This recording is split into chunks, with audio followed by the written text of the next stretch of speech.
Gloria laus et honor tibi sit, Rex Christe Redemptor,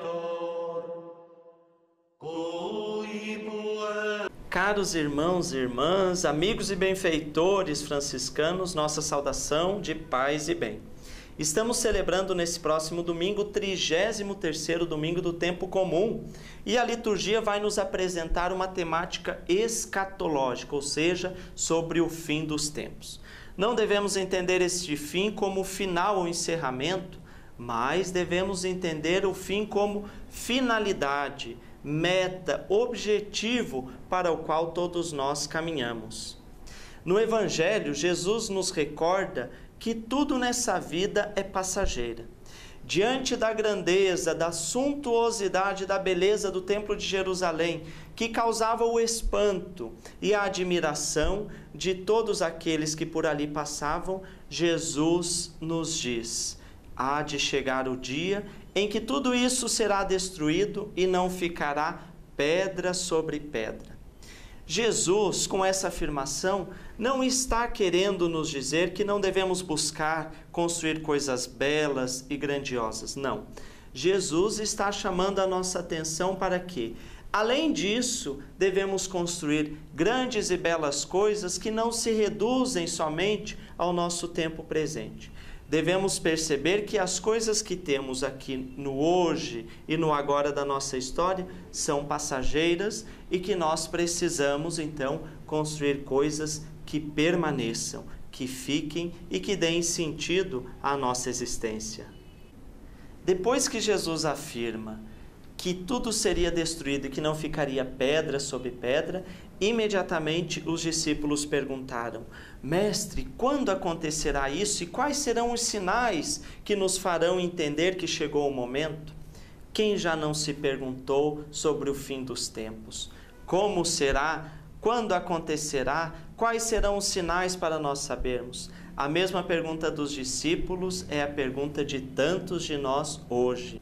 No entanto, Jesus nos dá algumas dicas, afirmando que haverá grandes acontecimentos, tanto na natureza, com os homens e com a história. Haverá grandes terremotos, manifestações da natureza, um povo se armará contra outro povo, aparecerão falsos profetas dizendo: chegou o tempo, é agora, está próximo. Jesus diz: não sigais a essa gente, eles não sabem o que falam.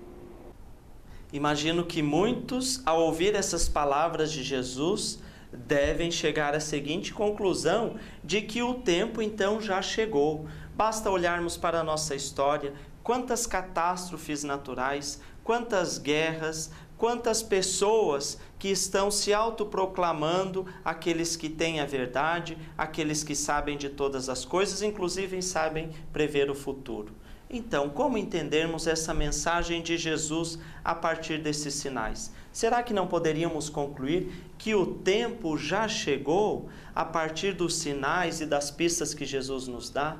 Sim, exatamente o tempo já chegou. E Jesus quer nos mostrar que o tempo é sempre o hoje, o final dos tempos, ou seja, a finalidade para a qual caminha a história, já acontece no aqui e no agora do presente. Portanto, não devemos esperar o amanhã, não devemos esperar que o tempo passe para construirmos o reino de Deus e instaurarmos a sua proposta de uma vida plena e uma vida em abundância para todos. Esses exemplos que Jesus nos deixa aconteceram ao longo da história, acontecem hoje e continuarão acontecendo, justamente para nos mostrar que a cada época, a cada geração, a cada momento é o tempo de fazermos o reino de Deus acontecer, para a qual é a finalidade da nossa vida.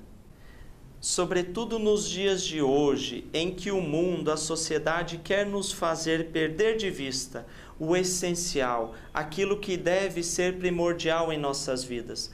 Ou quem sabe, por outro lado, quer nos fazer viver alienados, parados, de braços cruzados, esperando este reino ser instaurado. Vale a proposta que São Paulo nos deixa.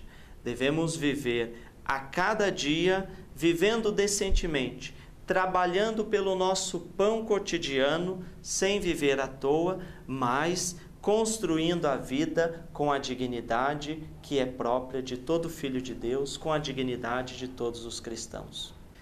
Portanto, mesmo sabendo que as dificuldades virão e que nem sempre vai ser fácil construir esse reino de Deus entre nós, jamais vamos desistir, pois o prêmio daqueles que perseveram certamente é ver que Deus está sempre ao lado daqueles que jamais desistem. A você, meu irmão e minha irmã, nossa saudação franciscana de paz e bem. E a bênção de Deus Todo-Poderoso, em nome do Pai, do Filho e do Espírito Santo. Amém. Gloria laus et honor tibi sit, Rex Christe